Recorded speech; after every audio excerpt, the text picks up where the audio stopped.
on the 9th of October, at 11:40 in the morning. My mother hung up the phone on me. The phone did not agree.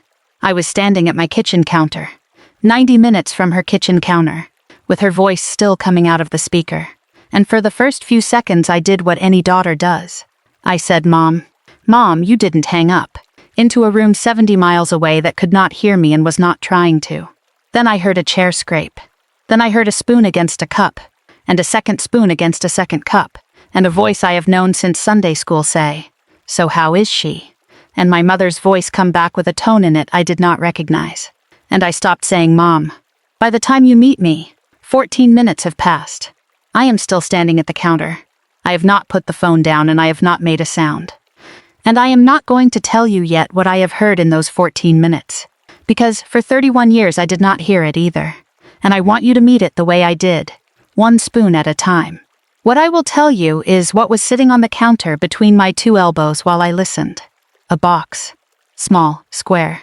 Wrapped 3 days earlier in silver birthday paper with a red ribbon I had curled with scissors. Addressed to nobody because it did not need addressing. Because it was for my mother, for her 74th birthday, 11 days away. The gift was already wrapped when the phone rang. Hold that. It is the whole story. To understand what was in the box, and why I never gave it to her, you have to go back to February, to an empty house on Hazel Street, where I stood in the cold with my dead father's tape measure and made the best mistake of my life. My name is Simone Archer.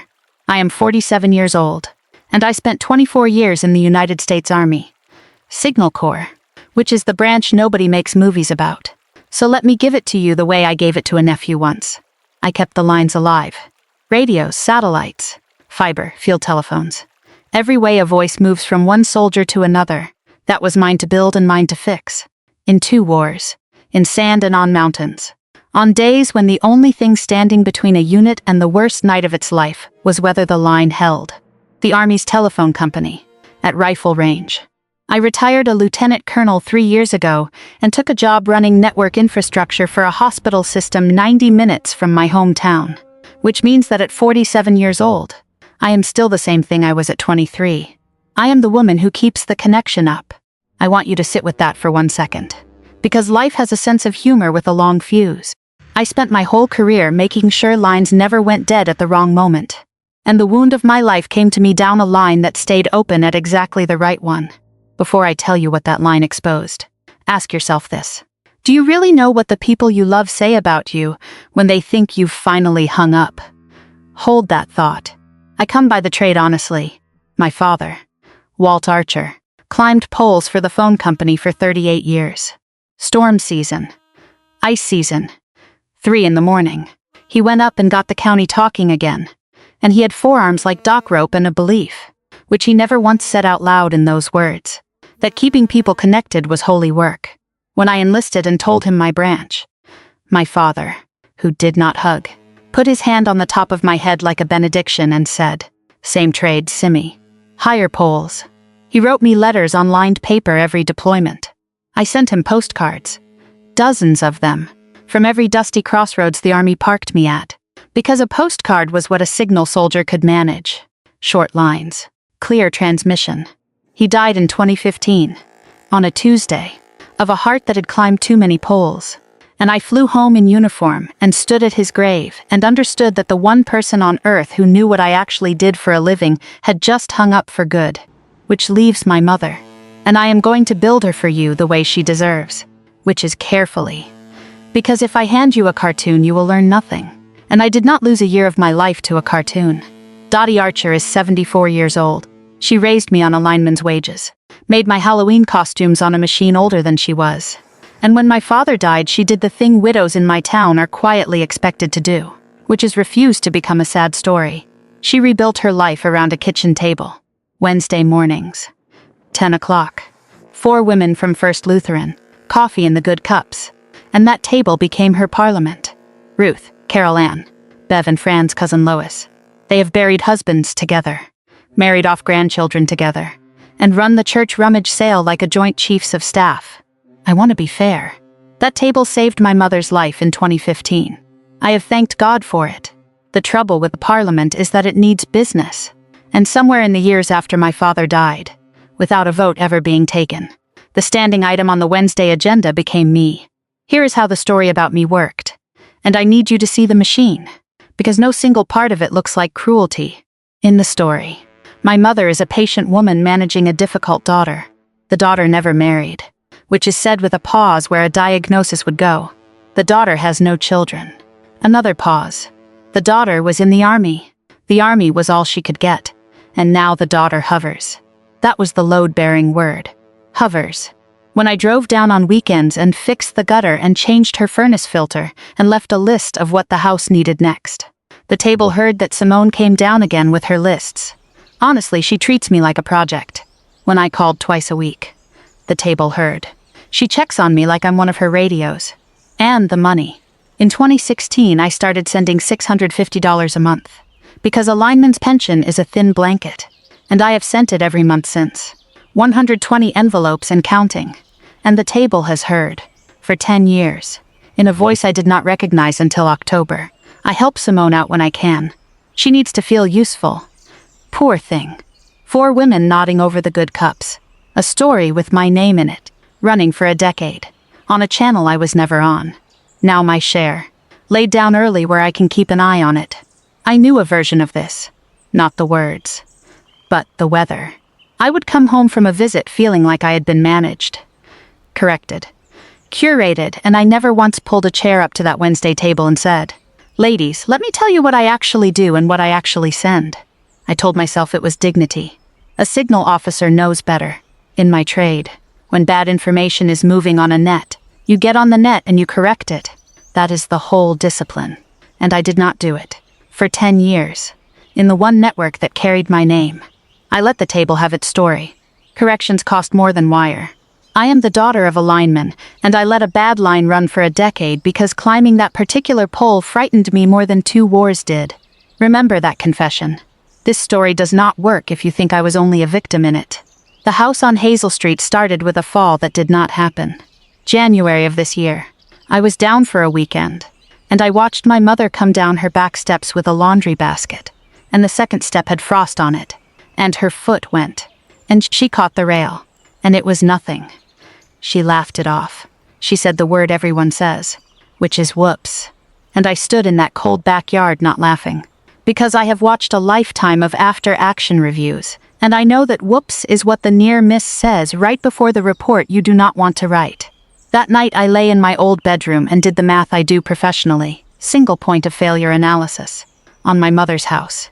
14 steps to the bedroom. A bathtub with a 9-inch wall. A cellar laundry. 3 miles to the nearest neighbor under 70. My mother was one frost patch from a different life. And everything in me that ever planned a network stood up and said, build the redundancy now, before the outage. So in February, I did the thing. I found a house in the next town over, 15 minutes from her kitchen. A tired brick ranch on a flat lot on a street named Hazel. 1 story. Good bones. Bad everything else. And I stood in its empty living room with my breath showing and my father's tape measure in my hand, the steel one with his initials scratched in the side. And I measured, and the numbers came back like a good radio check, and I bought it. Quietly. My savings. My deployment money. The untouched pile a single officer builds when the army keeps moving her somewhere too dusty to spend it. I did not tell my mother. I told myself the silence was strategy. That I would renovate it. Perfect it, and hand it to her finished. On her birthday. A future with a bow on it. Because that is what my family does instead of talking. We present things. And I want to flag the decision the way I would flag it in a review. Plainly with the timestamp attached. In February. In an empty house. I decided to build the answer first and ask the question after. Write that sentence down somewhere. It is the mistake. Everything that breaks later. Breaks along it. I am going to tell you about the renovation the way it deserves to be told, which is as a love letter I wrote in building materials. Because I could not write it any other way. Because in my family we do not say things. We present them. From March to September, I spent my weekends at Hazel Street and told my mother I was working overtime, which was true if you define work correctly. And I have always defined work correctly. I tore out and rebuilt that little brick ranch around 1 user. The front steps came out entirely. And in their place I poured a concrete ramp at a 1 in 12 grade. And I want you to know I did not pick that slope off a code sheet. Code allows steeper. I poured it gentler.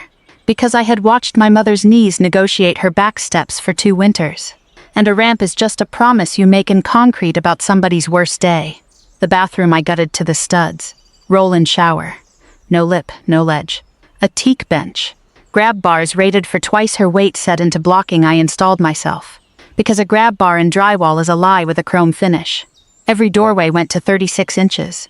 The laundry came up out of the basement and into a sunny closet off the kitchen. Stacked units. Controls at shoulder height. And on the east side of the house, I built her room. The morning room. I called it in my head. A bedroom with 2 windows catching first light. With a long shelf under the glass at exactly watering height. Because my mother has kept geraniums on an east sill for 50 years. And any future that did not include those geraniums getting their morning sun was not a future I was prepared to hand her. The walls were the part I am not embarrassed about. Although you may laugh.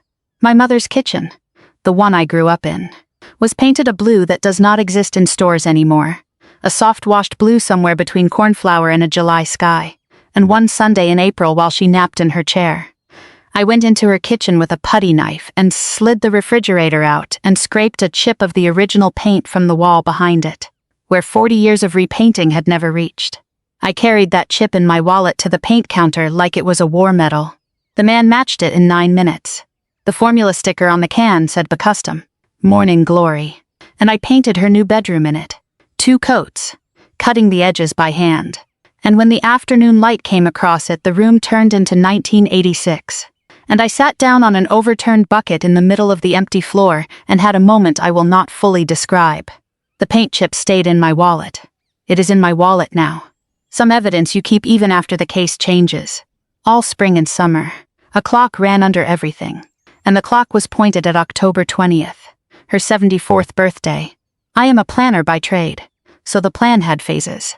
Finish punch list by the 1st of October, order the appliances, and on the birthday itself, hand her a small wrapped box across her own kitchen table, and inside the box, a brass key, and watch her face do the thing I had been renovating toward for 9 months. I had the speech half drafted in my head. And it was not a speech about wheelchairs and grab bars. It was 1 sentence long. Mom, I built you a house where nothing can happen to you. 15 minutes from your table. And I come with it. That was the plan. On the 6th of October, 3 days early, because I am always 3 days early, I wrapped the box in silver paper, curled the red ribbon with the blade of the scissors, and set it on my kitchen counter where I would see it every morning. 11 days out.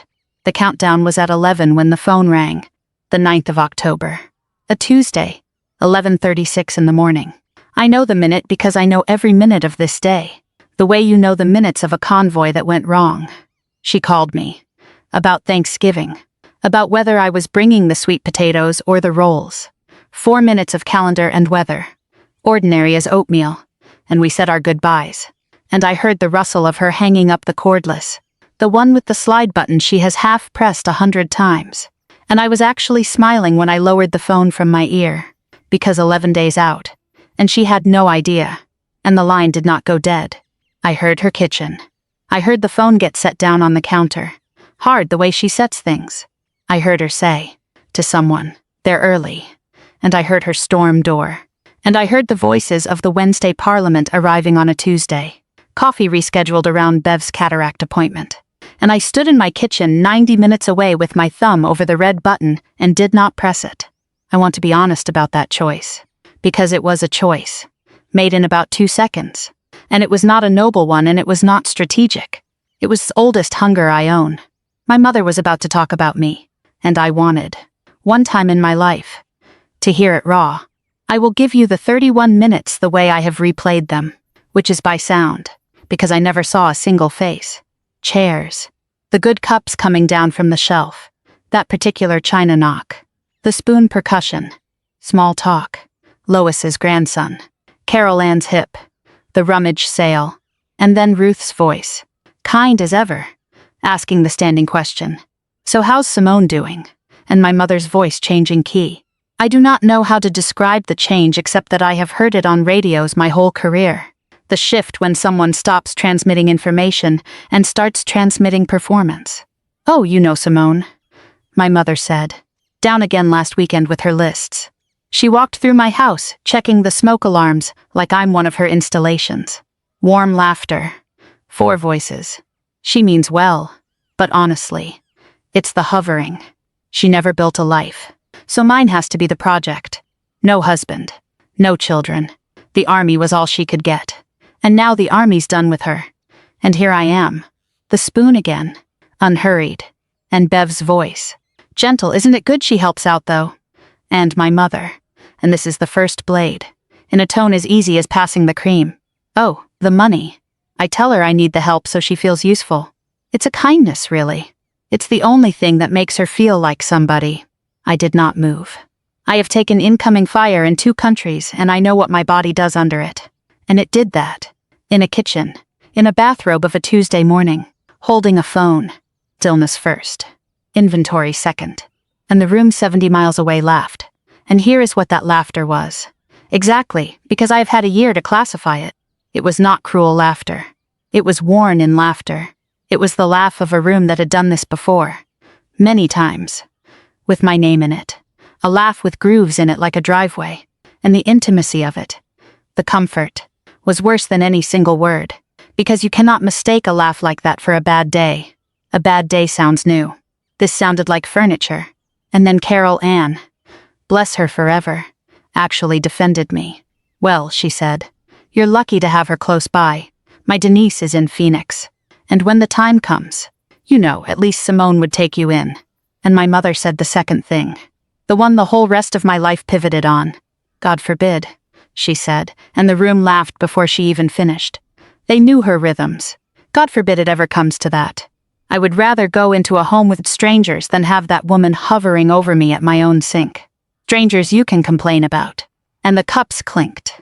And somebody said, "Dottie, you're terrible," in the voice that means you're wonderful. And the conversation moved on to the rummage sale pricing. And I stood in my kitchen for 17 more minutes, listening to women price sweaters, with a silver box 11 inches from my hand, until the cordless battery or the grace of God ended the call at 11 minutes past noon. And my kitchen went quiet, and the countdown on my counter kept running. And it took me most of a day to understand that it had never stopped. It had just changed what it was counting. Here is what I did not do. And in my trade the negative report matters. I did not call back. I did not drive down. And I did not record it. And I want that understood.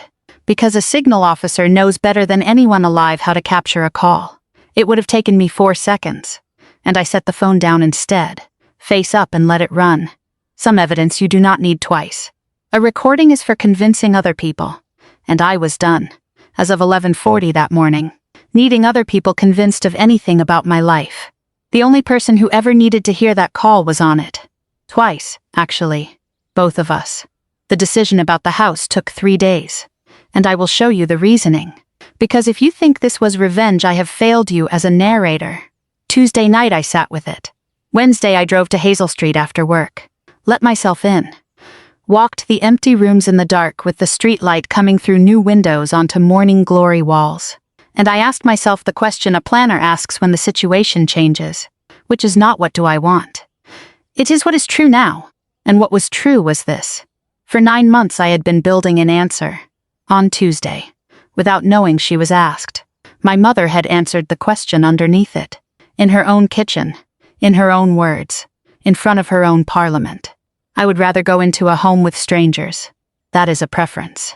People are allowed preferences about their own last chapters. I had just spent my savings designing a future for a woman I had never once interviewed about her future.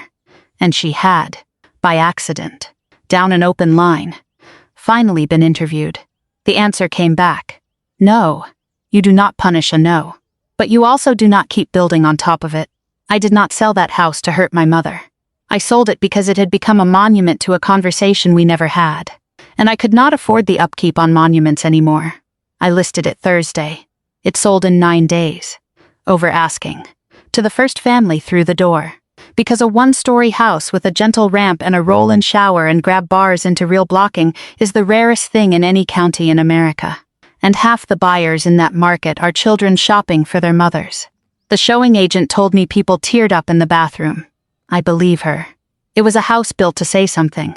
It just turned out I had built it in a language my mother did not want spoken to her. The closing was the 29th of October, 9 days after her birthday, and on the night before I signed. I did the thing I had been circling all month. The silver box was still on my counter, ribbon still curled, because I could not throw it away and could not open it. And that night I put it in front of me and untied my own ribbon and unwrapped my own paper and opened my own gift. Alone at a kitchen counter. At 10 at night. A brass key on a plain ring. I held it for a while. Then I drove it to Hazel Street in the morning, put it in the lockbox for the new family, and signed the papers. And if you want to know what selling a future feels like, it feels like folding a flag. Slow by the corners.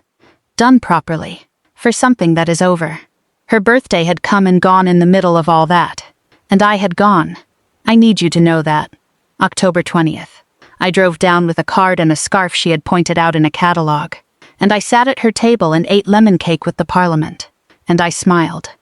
And my mother told the table I had been too busy to visit lately with her little overtime. And I said, "That's right. Mom, work has been wall to wall. And the silver box was not in my car and Hazel Street was under contract. And nobody at that table knew that the daughter passing the cream had already answered them all back in concrete and paint and a signature. Silently, the only way this family has ever said anything. On my way out, my mother pressed leftover cake into my hands and said, 'Next month, Thanksgiving. Bring nothing but yourself.' I drove 90 minutes home with those 5 words in the car like a passenger. Bring nothing but yourself. She had no idea how completely I had already arranged to do exactly that. Thanksgiving at my mother's house runs 22 people at full strength, family and church and strays. And this year the Parliament came in force. Ruth and Carol Ann and Bev and Lois brought her cousin. I helped in the kitchen all morning, because that is my seat in this family. And I was reaching into the oven with my mother's oven mitts when Lois called across the counter. "Simone, you remember my cousin Fran, from over in Deaconsville." And a pleasant silver-haired woman I had met twice at rummage sales lifted her coffee in greeting. And I said, of course, "Happy Thanksgiving," and thought nothing, because I had never once had a reason to know what street Fran Kessler lived on. We were at Pie when it happened. Coffee in the good cups. 22 people in 2 rooms. That after-dinner hum. And Fran, making the small talk you make with the hostess's daughter, leaned toward me down the table and said, "Now, Archer." She tapped her cup with one finger. "Placing something. Any relation to the colonel who bought the old Verhoeven place on Hazel over in Deaconsville? Because the name on the permit board said Archer, and I live 2 doors down, and I have been dying all fall to know." The table did not stop. Tables never stop for the first sentence.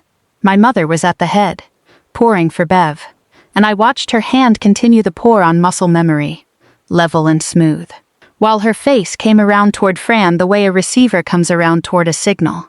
I said one word, because it was owed and because it was all I had budgeted. "Yes." And Fran, delighted, having no earthly idea she was standing on a detonator with a coffee cup in her hand, turned to the whole table and gave them her neighborhood news, warm as gravy, the way you hand a hostess a story as a present. "Well, you should have seen what she did to that house," Fran said. "Gutted it to the bricks.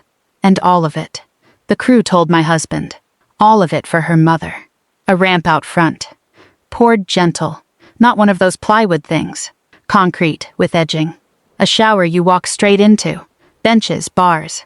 The works. Doors wide enough for anything. And Dottie. This is the part." She looked down the table at my mother, including her in the warmth. "They built the bedroom on the east side, specialed 2 windows. And the foreman told my husband the colonel stood right there and said, 'My mother keeps geraniums. They need the morning sun.'" Fran sat back, satisfied. Story delivered. 9 months of work. And then first week of November, sold. Furnished. Mind you, sold in 9 days. My husband said it went to a family from Rockford. She shook her head at the mystery and the waste of it, and asked the whole table the question, lightly the way you ask after weather. Such a shame. Whoever was it for? I want to describe the next 10 seconds with the precision they deserve, because I have replayed them the way I used to replay signal intercepts, and the room breaks into 3 layers if you slow it down. The first layer was china. Around that table, 4 cups went down onto 4 saucers. Not slammed. Set down but together. In a rough chord. The way an orchestra section lowers its instruments when the conductor's hands stop. Ruth's, Carol Ann's, Bev's, Lois's. The Parliament. Hearing east windows and geraniums and morning sun. Running the arithmetic of a decade of Wednesdays at the speed sound travels down a table. And arriving. All four at once. At the same address. Nobody said a word. In that entire crowded room, only 5 women understood what had just been said. And 4 of them had spent 10 years laughing at the punchline of a story whose ending had just walked in wearing oven mitts. The second layer was my mother. She had finished pouring.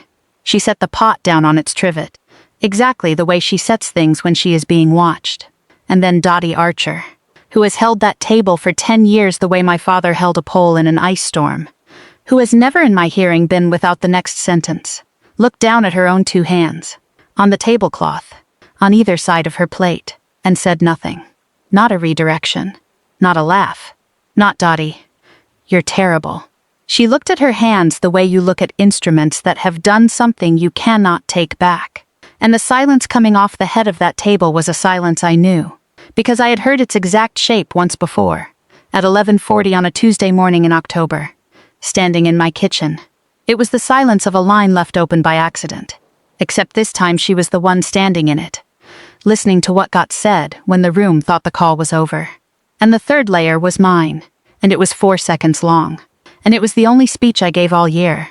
Fran was still waiting, kindly for somebody to solve her mystery. My mother lifted her eyes from her hands and found me down the length of that table, over the pie, through 22 people's worth of holiday. And her face was not defiant and it was not performing. It was asking. And it was the first honest question her face had asked me in 10 years. And I stood up.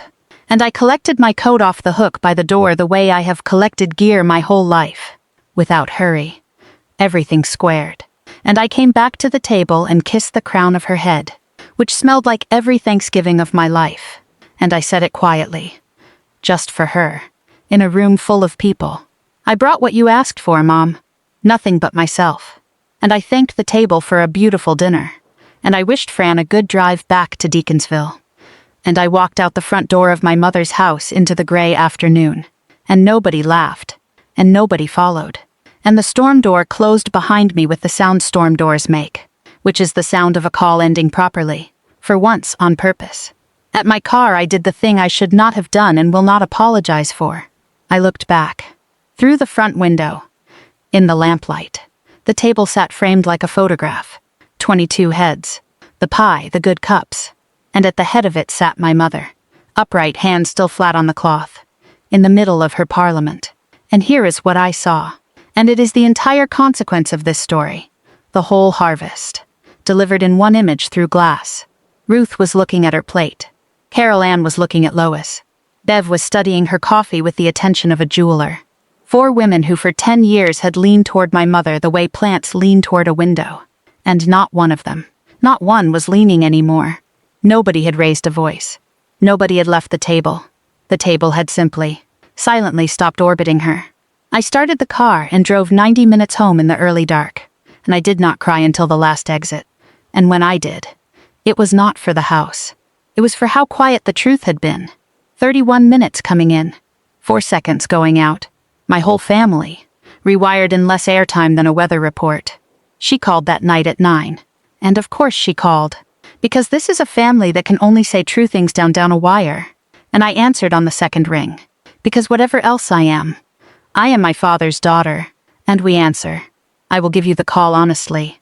Which means I will give you her side, the respective accuracy. Because my mother did not call to grovel. She called the way a chairwoman calls after a vote goes wrong. To manage. There were tears in her voice.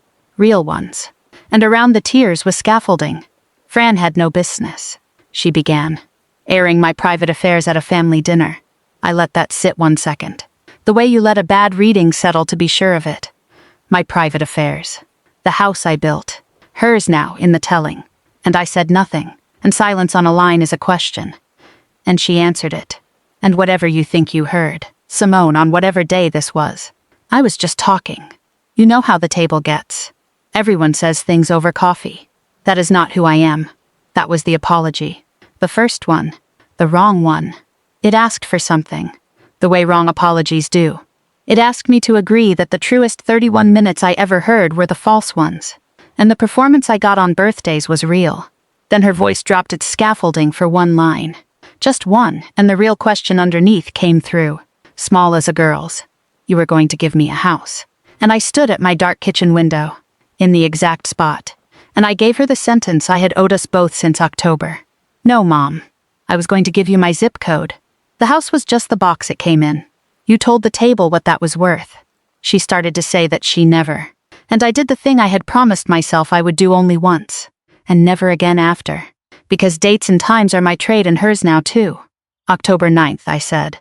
11:40 in the morning. You hung up the cordless and the slide button didn't catch. Your phone stayed on the line, Mom. So did I. All 31 minutes.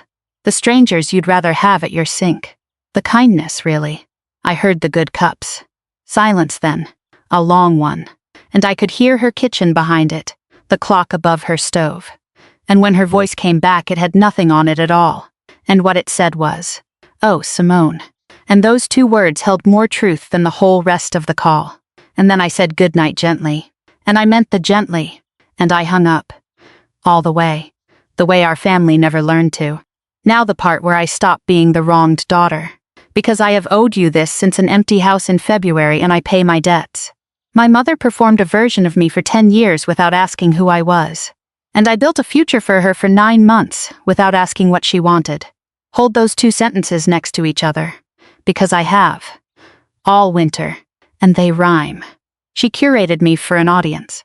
I engineered her without a survey. She talked about me instead of to me. And I built at her instead of with her. And both of us called our method love. And both of our methods required the other person to stay out of the room. I keep thinking about the speech I drafted for the birthday. The one sentence. I built you a house where nothing can happen to you. I never once drafted the question. Mom, where do you want to grow old? 9 months. $40,000. A custom paint match. And I never budgeted 4 seconds for the question. That is not devotion. That is transmission without reception. And a signal officer who transmits without listening is not doing communication. She is doing broadcast. We were two broadcasters, my mother and I, on adjacent frequencies, at full power. For years. The miracle is not that it ended this way. The miracle is that it took an unlatched slide button for either of us to finally receive. I have 2 readings on my mother, and they alternate like signal strength on a mountain road. The strong signal reading is generous. It says Dottie Archer buried a husband and rebuilt a life out of 4 coffee cups. That a widow's table trades in stories the way other economies trade in cash. That the burden daughter was the only currency she had that always held its value. And that her own mother, my grandmother, ran the same table with the same currency in the same kitchen. And nobody ever taught either of them that a story about your child is something the child can hear. The weak signal reading comes in at night and is shorter. She held that currency for 10 years. She spent it 120 envelopes deep. And when Carol Ann handed her a chance to say something kind about me for free, she reached past it for the biggest laugh at the table. Both readings are true. I drive that mountain road most weeks. I have stopped waiting for one signal to win. The envelope went out on the 1st of December, the way it has gone out on the 1st of every month since 2016. $650. I want to be very clear about that. Because half of you are yelling at me through your screens right now to cut her off. And I understand and know. The money was never the wound. The money kept a lineman's widow warm through 10 winters. And it will keep her warm through the next 10. And cutting it off would have made her story about me true at last. The cold daughter. The hoverer who left. What I withdrew was the thing the money had been standing in for. The visits every other weekend stopped being automatic. The twice-a-week calls stopped being scheduled. I did not disappear. I became, for the first time in my adult life, optional, and my mother, for the first time in hers. Had to notice the difference between a daughter who is present because she is managed, and a daughter who is present because she chose the drive. Christmas came and went quietly that year. Cordial and short. A wreath, a casserole. No parliament. We did not speak about October, and we did not pretend it away either. And I have made my peace with that kind of quiet. Some silences are load-bearing. You do not tear them out just because you want an open floor plan. You build the next room around them. and you make sure the next room has better light. The shoebox arrived in February. Priority mail. My mother's handwriting on the label. Heavier than a shoebox should be. I opened it standing at my kitchen counter. The same counter. And inside, in rubber-banded bundles sorted by year, were postcards. Mine. Every postcard I had ever sent from every deployment and every duty station. 24 years of them. Kuwait and Korea and Kandahar and Kansas. Short lines. Clear transmission. Love, Simone. My father, I had always assumed, was the one who kept them. He read them aloud at the plant. He told me once. What I had never known, because I had never asked, because in this family nobody asks, was that after he died the postcards had not gone into his coffin or his file box. They had gone into my mother's closet, sorted, banded, kept. 10 years of the burden story at the Wednesday table, and the whole time, 4 feet above her good coat, the evidence for the defense, curated by the prosecutor herself, and on top of the bundles, 1 new postcard. Bought recent, a picture of our county courthouse of all things, and on the back, in handwriting that had gotten smaller since the last time I studied it, 5 sentences. We only loved you out loud when you were leaving. Your father did it at the plant. I did it at the table. After you'd gone. I am sorry. Come home when it is your idea. I read it more times than I will admit to you. It is the correct apology. And I want you to notice why. The way I noticed. It does not say I was just talking. It does not ask me to agree to anything. It names the crime precisely. Loved you out loud only when you were leaving. It puts her and my father in the same sentence for the same sin, which is the truest thing she has ever said about this family. And it ends by handing me the one thing she had never once handed me in 50 years. The choosing. Come home when it is your idea. I did not call. We are not a calling family. We have established that the phone is where we tell the truth by accident. I went to the drugstore rack and bought a postcard, a picture of a radio tower on a hill, which made me laugh alone in the aisle, and I wrote 4 words on the back and mailed it. Easter. My idea. Simone. The Hazel Street money did not sit still, because money like that shouldn't. In March I took the proceeds and my weekends, and I found the county chapter that builds wheelchair ramps for disabled veterans. And I showed up with my father's tape measure and a concrete guy who owed me a favor. And we build them now, 1 Saturday at a time. Gentle grades. Real blocking. No lies with chrome finishes. The first one went to a staff sergeant named Marcus Boyd, 34 years old. 2 tours. A roadside bomb and a spine that came home different. And when we finished, I did the thing I had been saving. I put the key to his new front door lock on a plain brass ring, and I tied it with red ribbon, curled with scissors, and I handed the box to his wife, because some gifts need to finally land somewhere, even if it is not the address they were wrapped for. Marcus rolled the ramp twice that day just because he could. His mother was there. She asked him where he wanted to grow old. I heard her ask it. Some questions you only learn to recognize after you failed to ask them. And Easter came, and it was my idea. And in the afternoon my mother and I went for a drive. Her request. And she navigated. And I realized 4 turns too late where she was navigating us. And I said nothing. And we ended up parked at the curb on Hazel Street, across from a tired brick ranch that is not tired anymore. The Rockford family has a boy. 7 or 8. He had chalked a racetrack down the ramp, and while we sat there with the engine ticking, he came off that gentle grade on a red bicycle, whooping, training wheels rattling, and made the turn at the bottom that I had banked just slightly. For a walker, for a worst day, for a woman sitting beside me who was never going to live there. We watched him do it 4 times. My mother looked at the house a long time, at the east windows, where somebody had already put plants. It was blue inside, she said. Not a question. So she had heard everything. Every detail. Probably from Fran. Probably more than once. Morning glory, I said. She nodded slowly, watching the boy climb the ramp again, dragging the bike. Like the kitchen, she said. Like the kitchen, I said. And that was all. 4 sentences. One of them repeated, and we drove home with the windows cracked. And it was the best conversation my family has ever had. Because it was true. And both of us were on the line for all of it. And both of us knew it. And nobody hung up. Thank you for staying with me all the way to the end of this one. Here is what an unlatched slide button taught me. and what it cost to learn. Ask the question before you build the answer.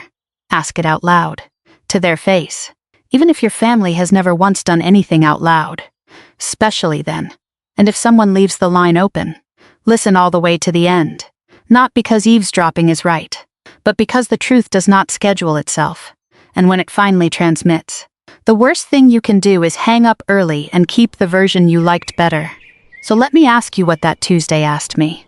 What are you building? Right now. For someone you never asked. A house, a plan. A future, an apology you've already decided they'll accept. And is there a call you wish you had never heard? And be honest with me now. Do you really wish that? Or did it finally set you free? Tell me in the comments. I read everyone. Usually with coffee. At the same counter. And I answer more of them than my family would believe. If this story held you, the like button tells me so. And subscribing means the next one finds you. New stories premiere every week. Take care of yourself. And keep your lines alive. All the way to the end of the call. I will see you in the next one.